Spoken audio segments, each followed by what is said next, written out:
In this exercise tutorial, I'm going to be taking you through how to do a dumbbell walking lunge. There's a slight difference between a dumbbell walking lunge and a dumbbell forward lunge in the sense that with a forward lunge, I'm coming forwards and back to my start position, whereas with a walking lunge, I'm coming forwards and then all of a sudden I'm coming forwards again to do my next repetition. So firstly, when we're coming into this with a dumbbell, you can either decide to have the dumbbell in contact with both hands. You can bring your elbows in, dumbbell in contact with your chest, and fingers are interlinked if you can. From this position, you could come into the repetitions, or you could decide to have a dumbbell in each hand, and you would have the dumbbells at the side of your body. So I'm going to show you from a couple of angles what this looks like.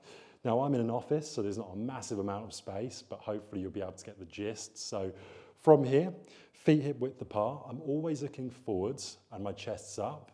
Shoulders are back, core's braced as I bring one leg forwards and then I'm coming into the next repetition.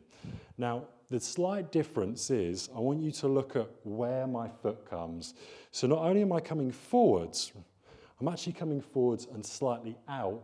So I've got that hip width stance for each repetition. So forwards and slightly diagonal, forwards and slightly diagonal.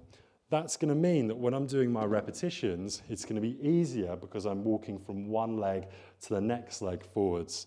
So as opposed to thinking 1, 2, you're thinking forwards and slightly out, forwards and slightly out.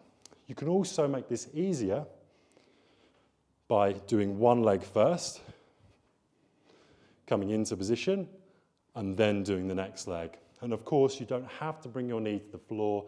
That would be the hardest progression of doing it with dumbbells, however. Make sure you've got a big walkway, somewhere where you can do it for lots of repetitions or your desired amount without having to stop and start, change positions like so. That's how you do a walking dumbbell lunge.